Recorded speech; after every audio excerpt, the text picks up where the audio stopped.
تبارك الذي نزل الفرقان على عبده ليكون للعالمين نذيرا.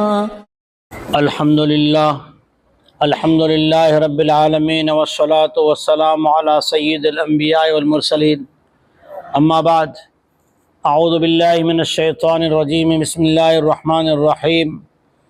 والمحصنات من النساء إلا ما ملكت أيمانكم كتاب الله عليكم وأحل لكم ما وراء ذلكم أن تبتغوا بأموالكم محسنين غير مسافحين فما استمتعتم به منهن فآتوهن أجورهن فريضة ولا جناح عليكم فيما تراضيتم به من بعد الفريضة إن الله كان عليما حكيما. شان نزول کہ یہ آیت کریمہ نازل کس وقت ہوئی، کیوں ہوئی؟ ایک بات آپ پہلے سے سنتے آ رہے ہیں کہ اسلام کسی انسان کو آزاد کو غلام نہیں بناتا، لیکن پہلے کے زمانے کے بادشاہوں نے کسی غریب کو، کسی مزدور کو غلام بنایا اور بیچا ہے، تو غلاموں کے حکام تو اسلام نے آ کر انہیں عزت دلائی اور ان کے حقوق دلائے. اسی طرح سے عورتوں پر جو مظالم ہوتے تھے، جس طرح سے فرعون جو ہیں مسلمان تو نہیں تھا، کافر تھا اور خدائی کا دعویٰ کیا تھا، لیکن اس کے پاس بھی ایک باندی تھی مشیطہ، تو وہ تو مسلمان نہیں تھا، باندی کیسے آئی؟ ابراہیم علیہ نبینا علیہ الصلاۃ والسلام جو ہیں وہ سفر میں جا رہے ہیں، جس بادشاہ نے انہیں پکڑ لیا اور ان کی بیوی کی طرف ہاتھ بڑھانا چاہا تو 3 مرتبہ جو ہاتھ شل ہوا، پیرالائز ہو گیا، تو اس نے جو باندھی دی تو وہ مسلمان تھوڑی تھا. یعنی عورتوں کو، غریب عورتوں کو باندھی بنا لینا، یہ تو پہلے سے بادشاہ ظالم لوگ ایسا کرتے تھے، اور انہیں آزاد بھی نہیں کرتے تھے بلکہ اپنے خواہش کے لیے استعمال کرنا، ان سے مزدوری کروانا، اور ان کی کوئی حیثیت اور ویلیو نہیں. جی بھر کیا تو کسی اور کو بیچ دی، وہاں سے جی بھرا تو کسی اور کو بیچ دی. لیکن اسلام نے آ کر مستقل طور پر عورت کو، آزاد عورت باندھی جو آئی ہو، جنگیں ہوتی تھی، جنگوں میں ایسا نہیں کہ صرف جو اسلام نے ہی یہ حکم جاری کیا کہ باندیاں بنا لو اور غلام بنا لو، یہ تو بادشاہوں نے پہلے سے چلا رکھا تھا، لیکن وہ ظالمانہ تھا اور یہ انصاف والا ہے. تو اللہ جل شانہ کے عطا کیے ہوئے دین میں، اسلام میں، قرآن مجید کے احکام میں اور جناب رسول اللہ صلی اللہ علیہ وسلم کی دین کے احکام میں کوئی تفریق نہیں ہے کہ مسلمانوں کے لیے الگ ہوں، اوروں کے لیے الگ ہوں. اسلام جو ہے سب کے لیے ہے، اللہ کا کلام سب کی طرف مخاطب ہے. اللہ جل شانہ کے ساری آیات جو ہیں وہ کلام اللہ تعالیٰ نے انسانیت کی ہدایت کے لیے بھیجا ہے. اس لیے آج کی جو آیت کریمہ ہے اس کے بارے میں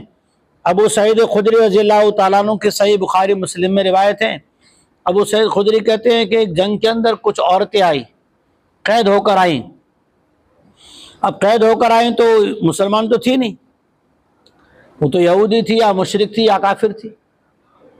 تو کہا کہ ہم لوگوں نے اللہ کے نبی جناب رسول اللہ صلی اللہ علیہ وسلم سے مسئلہ دریافت کیا، پوچھا. پتہ چلا کہ اپنی طرف سے اگلی کتاب کے، حالانکہ وہ ماننے والیاں بھی کچھ تھی، لیکن اپنی طرف سے کسی دلیل کو یا کسی آسمانی کتاب کو دیکھ کر، جیسے آج کے دور میں بائبل ہے یا اور کوئی جو ہے وید وغیرہ ہیں، کسی کو کوئی رسالہ مل گیا، اس سے دلیل پکڑ کے اگر عمل کرنا شروع کرے تو خواہشات کا اتباع ہو جائے گا. تو صحابہ کرام نے مسئلہ پوچھا تو جناب رسول اللہ صلی اللہ علیہ وسلم نے فرمایا کہ پہلے ایک حیض آنے دو. ایک حیض آنے کے بعد جب وہ پاک ہو جائے تو اس کے بعد امیر وقت نے جو تقسیم کی ہو، جس کے حصے میں آئی ہے، اس کے لیے وہ حلال ہے. اور اس کی ایک شکل اور ہے کہ اگر آ تو گئی،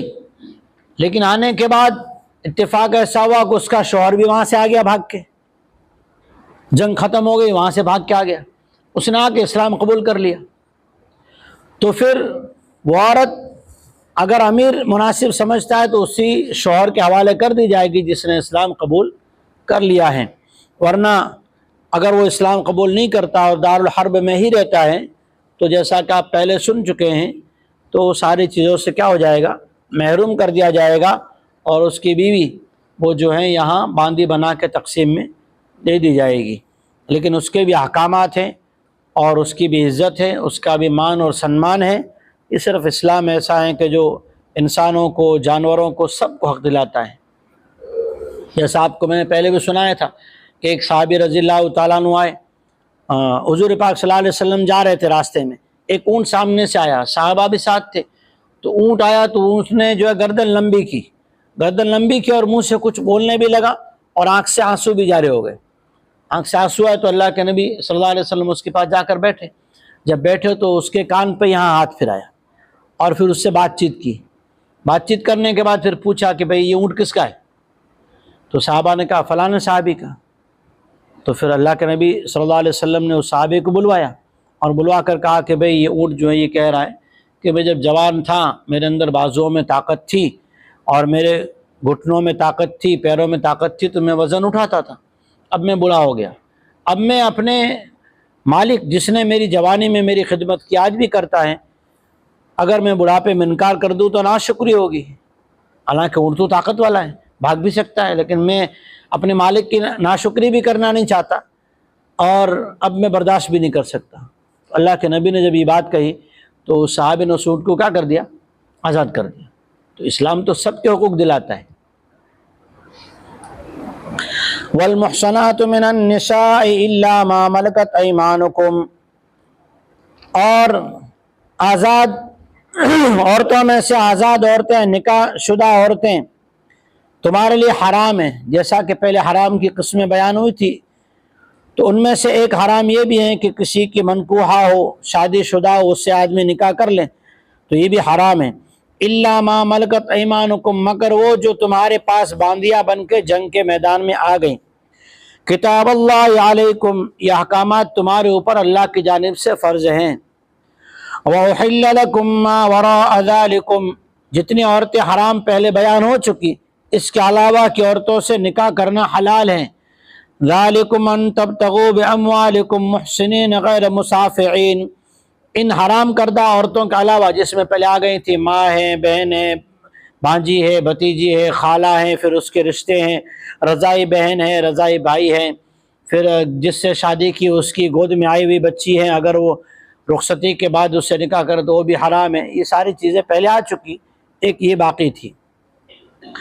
اس کے علاوہ کی عورتیں تمہارے لیے حلال ہیں، شرط یہ ہے کہ ان سے نکاح کرو تم اپنا حلال مال انہیں دے کر،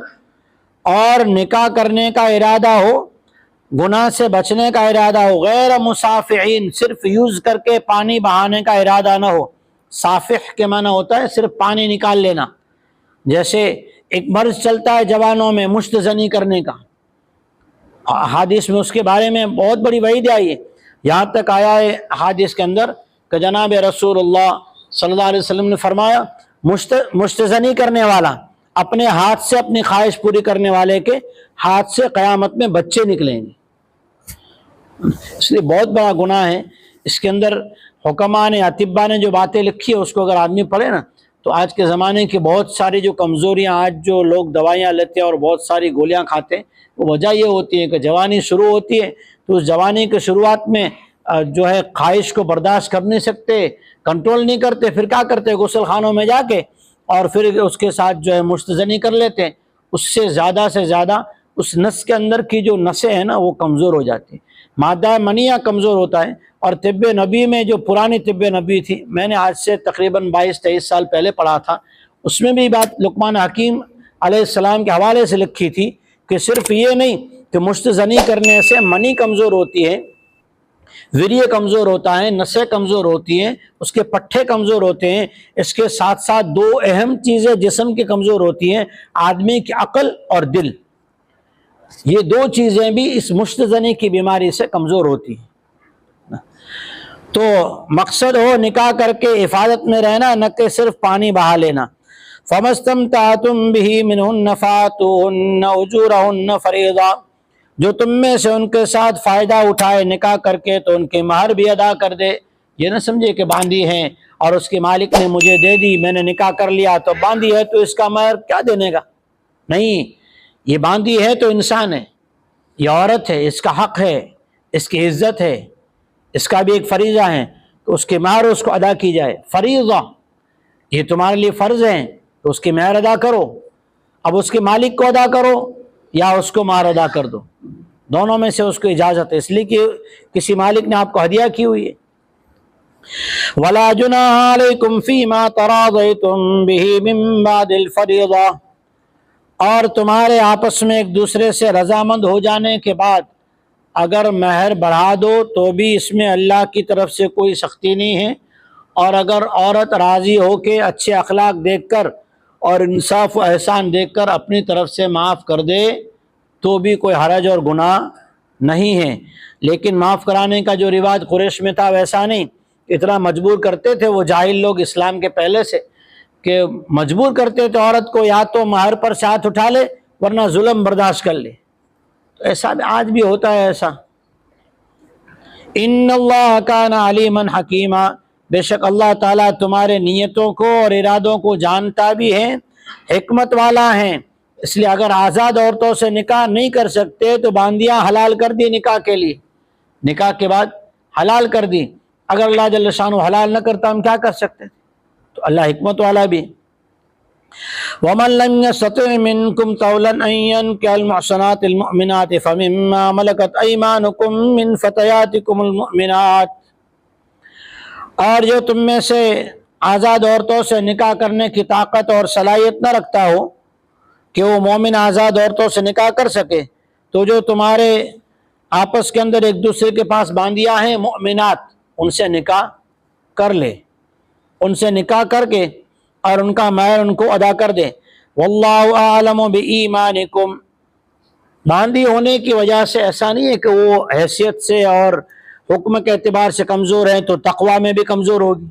نہیں، تقوی میں تو تم سے وہ بڑھ سکتی ہے، پرہیزگاری میں تم سے زیادہ وہ بڑھ سکتی ہیں۔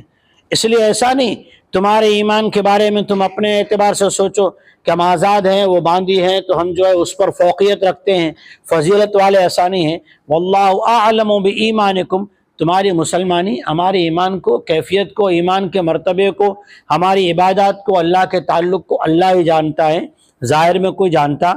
نہیں ہے کس کا تعلق باطنی طور پہ اللہ سے کیسا ہو۔ بعضکم من بعض، یہ بہت بڑی بات کہی قرآن مجید نے، بعضکم من بعض، یعنی تم آپس میں جب کسی کے بارے میں ایسا دل میں آئے نا، خیال، دل میں ایسا خیال آئے کہ یہ فلانا مجھ سے کم درجے کا ہے، فلانا مجھ سے جو ہے اس حیثیت سے کم ہے، تو قرآن کہتا ہے بعضکم من بعض۔ مفسرین فرماتے ہیں کہ تم آپس میں ہو تو آدم ہی کی اولاد ہو، کیا آدم کی اولاد ہو، کیا مٹی سے بنے مٹی میں جائیں گے، مٹی سے پیدا ہوئے، منہا خلقناکم، اسی سے پیدا ہوئے، اور فیہا نعیدکم، اسی میں لٹا دیے جائیں گے، ومنہا نخرجکم تارۃ اخری، اسی سے اٹھائے جائیں گے۔ تو کہا کہ بعضکم من بعض، تم کسی باندھی کو، کسی عورت کو، کسی آنے والی عورت، کسی نکاح میں آنے والی زوجہ کو حقیر نہ سمجھو، اس لیے کہ وہ بھی آدم کی اولاد ہے، تم بھی آدم کی اولاد۔ اسی لیے حکماء نے لکھی ہے ایک بات، عجیب بات لکھی ہے، غالباً ذوالنون مصری رحمۃ اللہ علیہ نے لکھی ہے کہ سب سے بڑی چیز نظر ہے۔ آدم علیہ السلام کی نظر اگر پھل پہ نہ پڑتی تو دل میں شوق پیدا نہ ہوتا،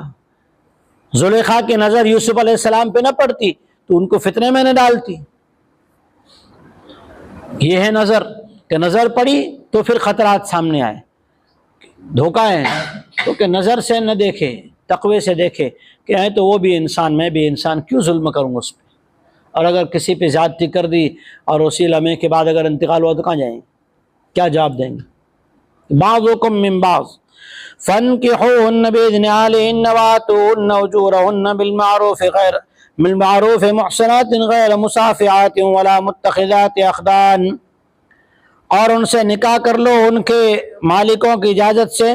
اور ان کی مہر معروف طریقے سے، اچھے طریقے سے، جو اس وقت کا رواج ہو، اس وقت جو ان کے خاندانوں میں جو مہر چلتی ہو وہ مہر دیا کرو، اپنی طرف سے مہر میں کمی نہ کیا کرو۔ محصنات، جب وہ نکاح کے اندر آ جائیں تو نکاح میں ہی لانا مقصود ہو، غیر مصافحات ولا متخذات اخدان، وہ نکاح میں آنے کے بعد اپنے آپ کو نکاح کے بندھن میں باندھے رکھنا بھی چاہتی ہو، اور اگر ایسی بھی نہ ہو غیر مصافحات کہ وہ نکاح میں آنے کے بعد بھی بد نظری کے اندر اور بدکاری کے اندر بھی مبتلا ہونے والی ہو تو ان کی اصلاح کی جائے، ولا متخذات اخدان، اور تمہاری فرینڈ شپ کرنے والی بھی نہ ہو کہ صرف ان کے ساتھ تم نے دوستانہ تعلق کر لیا اور ان سے جو ہے بات چیت کر رہے ہیں، ان سے مزہ لے رہے ہیں۔ قرآن کہتا ہے ولا متخذات اخدان، یہ غلط دوستیاں اور فرینڈ شپ لگانے والیاں نہ ہو، بلکہ نکاح ایسی باندیوں سے کرو جو اپنے نکاح میں آنے کے بعد حفاظت سے رہنے والی ہو، دو برائیوں سے بچی ہوئی ہو، زناکاری سے اور غلط فرینڈ شپ سے۔ دیکھو نا قرآن 1450 سال پہلے کہہ رہا ہے اور آج امت اس میں مبتلا آج ہے۔ تو ولا متخذات اخدان، یہ جو کئی چیٹ کے اندر جو دوستیاں کی ہوئی نا، قرآن کہتا ہے یہ دوستیاں حرام ہیں، یہ اس وقت کی قرآن نے بات کہہ دی ہے۔ فَإِذَا أُحْصِنَّ، جب وہ نکاح کے اندر بندھن میں بن جائیں، فَإِنْ أَتَيْنَ بِفَاحِشَةٍ فَعَلَيْهِنَّ نِصْفُ مَا عَلَى الْمُحْصَنَاتِ مِنَ الْعَذَابِ ذَلِكَ لِمَنْ خَشِيَ الْعَنَتَ مِنْكُمْ وَأَنْ تَصْبِرُوا خَيْرٌ لَكُمْ وَاللَّهُ غَفُورٌ رَحِيمٌ۔ جب وہ نکاح کے بندھن میں بندھ جائیں